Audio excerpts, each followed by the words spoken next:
Hello friends, welcome back to my channel. My name is Amanda and today we're going to be chatting through the best books that I read in the month of January.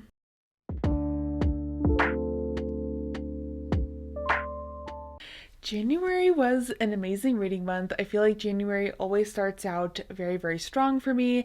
I've read a lot of things, but this is the best of the best, so let's get into it. Starting off, I read Heartstopper Volume 5. This was such a cute addition to the series. I think it really dives deeper into the relationship between Charlie and Nick, and things are getting really interesting between them. Like, it's obviously been a great time this whole time, but I feel like this installment in particular, their relationship's definitely getting deeper and I'm just absolutely living for it. So I give this one a very high 4-star rating. I very much enjoyed it. And if you haven't read this series or watched the TV show, I would highly recommend you doing so. It is just absolutely amazing. Next up is a book I'm not going to talk too much about because I simply just adore this series because I'm quite biased towards it because I just have a deep love for it.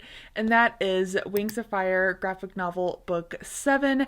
I have originally read the novels of these books and absolutely adored them, but they are releasing graphic novel versions of the stories, which I think is really fun. And it's literally word by word, like page by page of the books, just in graphic novel form, which I think is super fun. So I love this. It's an easy 5-star for me, truly just based off of enjoyment because I just love this series. I love these dragons so much. So not going to talk too much about this one either because I just love it. Truly. That's all I have. Next up is A Dowry of Blood. I did not know what to expect with this one, but I truly love this one so much. So in this book, we follow our main character and she is one of the many brides of Dracula, but Dracula is never named specifically in this book, which I think is really interesting. This book is written almost as like letters to Dracula. The narration is written in second person, so like you said this and you did that, and I love that. I feel like I always give books with second person perspective a higher rating than any other book. I don't know what it is about that I just absolutely adore, but I really do. I think her name's Carmilla. I could be completely wrong. But we follow her and living through the ages with Dracula and the kind of person he was. And he was not the greatest person to Carmilla. He definitely did some not great things to her and other people in his life, but I just loved it. Like, the writing was absolutely beautiful. The atmosphere was amazing. The plot was like not my absolute favorite thing of all time. Like, towards the end especially, it just kind of got a little convoluted and a little weird for me, but overall the story was absolutely incredible and I cannot wait to read more by this author. I have a feeling S.T. Gibson is going to be a new all-time favorite author for me. I'm really just going off of vibes for that, but like, this was real good. I really enjoyed it. I give it a very high 4-star rating. Would definitely recommend. I also really liked the audiobook, especially because it was in that second person perspective. It was really fun to like listen to it and hear that, you know? So I really enjoyed that. Next up is a book that I've just had a feeling for a couple of years now that it's going to be a favorite of mine, and I was not wrong. And that is Never Saw Me Coming. Oh my goodness. I love this book. I love this book. So, I don't know. There's just something about this book that, like, as soon as I've heard about it, I'm like, I have to read it and I know I'm gonna love it. And I was right. So in this book, we follow a group of characters who are attending this university, but they're all going for one very specific reason that nobody else knows, and that is they are diagnosed psychopaths. But nobody else at the college knows that besides the person running this experiment of sorts to learn more about psychopaths than like their natural environment, just like being around their peers and stuff. So these group of students who have been diagnosed as psychopaths are attending this university and nobody else knows who's in the program, and they have these special watches that they have to wear that make them fill out like mood logs throughout the day and just kind of track where they are and things. So we follow 3 or 4 of the students in the program, and follow them as some of the students are slowly being murdered who are part of this program, and we're figuring out who's doing it and why. Wow, this was so good. I think the audiobook was the driving factor of me loving this book so much because the narrator did such a good job of narrating these characters and giving them such individual voices, even though it was narrated by one person.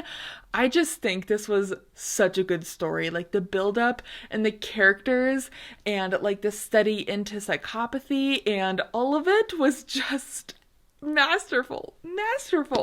I just had the greatest time. I couldn't stop listening to it, and I just was like in shock listening to the end. I was not expecting that. It was so well done. It was so fun. Like, I had the absolute best time, and I just love that my instincts just knew. They just knew that this book was going to be for me. Like, I don't know, something about this. Like, I don't know. The whole psychological thriller aspect of it really hooked me, and I think that really sold me. So, gave it a glowing 5-star review. Would highly recommend. And no notes. It was perfect for me.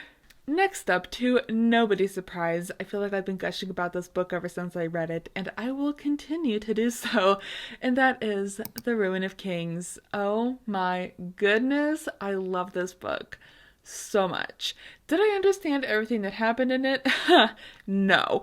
But I had the greatest time reading this. Truly, wow. This is one of the best first books in a series that I've read in quite a while. I think it's just really good. So I don't even know where to start with this book to explain it to you all. But basically, we follow our main character, Kieran, who in the beginning of the story is locked up in prison. For what? We have no clue. And his jailer, Talon, is like, hey, you're stuck in there. I'm stuck guarding you. Let's just, like, tell stories while we're waiting for so-and-so to come. And so he's like, yeah, sure. So they share this rock between them that was like recording everything that they say. So every other chapter, one chapter's from Kieran, one chapter's from Talon, and it's all focused on Kieran. But like Talon's point of view is from hers, like what she perceives Kieran. And then Kieran's point of view is like in the first person, like, you know, he's telling his story, which is interesting that it flips between the two, like third and first person. And like that's how the story progresses. But there's also this third character who we are also introduced to in the first little bit of the book. And he's adding annotations and footnotes to the story because he has a connection to everything and he wants to set the record straight. So he's like commenting on what Kieran and Talon are recording, which it just adds another layer of complexity, and that character becomes even more prevalent as you read the story. Wow. This was so good. Like I said, I didn't fully grasp like 100% of this book because it is so complicated. Like Jen Loynes, she has a vision, I'm sure, and it's huge. It's a huge vision, and I'm not saying all the little bits and pieces, but I'm like somewhat grasping the overall story, and I'm having a great time with it. Like I cannot wait to continue with this series. So highly recommend this. I gave it a 5-star, obviously, because it's so good. So if you're looking for a high adult fantasy story that has multiple point of views in the story and has characters that you can't always trust exactly what they're saying, would highly recommend this. I didn't realize that I would love reading a fantasy story where I don't totally trust the characters in telling their story correctly. I never knew that I would love that so much, but boy howdy do I. Next up is Natural Beauty, which I just borrowed from the library recently and wanted to check out. Lots of people have been reading this from the Goodreads Choice Awards from 2023, so I've been curious about it and decided to pick it up. This one follows a main character who is struggling financially after her parents have been in an accident and are in need of more care than she can provide. So they're in a special assisted living home and she is trying to give them the best that she can with what she has, but it's just not enough. So she is looking for a new job when she comes across this place called Holistic. So Holistic is basically like an Ulta Beauty Sephora store. They offer all sorts of makeup products, skincare products, whatever you could think of in those categories. But they also offer different services to make your body perfect and the best it could possibly be. So it's a whole thing. Like, there's so many different services that they provide that it's just wild. So we follow our main character as she joins Holistic's team and goes through all the different services that they have and just completely changes physically, mentally, and it's just absolutely wild. Like, the ending of this book, I could not have guessed that in a million years.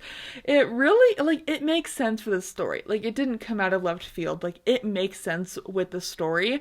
But, like, the eerie buildup, the creepy, disturbing feeling I had through the whole book just really culminated at the end. And it all just, like, exploded at the end. It was a wild time. I quite like this book. I think the writing style was really good, and the exploration of beauty standards and the beauty industry and capitalism were all very, very interesting and very well put.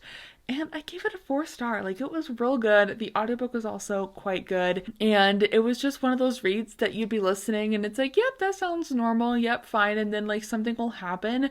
And it's just so casually put into the book, but yet it's so jarring to read it. It's like, wait, what just happened? But yet it's so like, oh yeah, that's just like totally normal. But it's like, is it though? Which I just love that in my kind of literary fiction horror, I guess you'd call this. It was a great time regardless, would definitely recommend. And last, but certainly not least, I reread a book that I thought I would never read again, to be honest. I kind of swore myself off this author, but I think I'm giving her a second chance. And after 6 years, I reread A Court of Thorns and Roses. I read this book in 2018, like before I started my channel, or maybe when I started my channel, I don't even remember, but it was a long time ago to say the least, and I did not like this book. I thought the characters were not that great, I thought the plot was boring, and I'm like, y'all are obsessed with this? Really? So, on a whim, I decided, let's just buy the whole series again, and reread ACOTAR, and so I did. And I gotta say, it's a lot better than I remember. But then again, my reading taste has changed so much since 2018. I feel like I'm just a completely different reader and person since 2018. So I'm okay with reading a book just for fun. 2018 me could not fathom that. 2018 me had to read and be critical and analyze and just be that person. 2024 me is like, let's just read for a good time. And if I don't read anything, it's fine. 2018 me would not understand that. So suffice it to say, I had a good time with this. No, I don't think it's the best thing ever written. I do think it has its flaws still, but I think it's just a fun, good time. Like, it's not good, it's not great, but it's just fun. It's just a fun time. And I had a fun time reading it. I think the audiobook also really helped. I think the audiobook's pretty good. I did not listen to the dramatized. I listened to a little bit of it and I could not take the sound effects of like grunting. And I didn't even want to attempt any smut scenes listening to the dramatized. Absolutely not. So that didn't happen. But just the regular normal audiobook I thought was pretty good. But anyways, that is my quick, short, and snappy little best reads of January. I hope you all enjoyed. Thank you all so very much for joining me, and I will see you all in another video soon. Goodbye!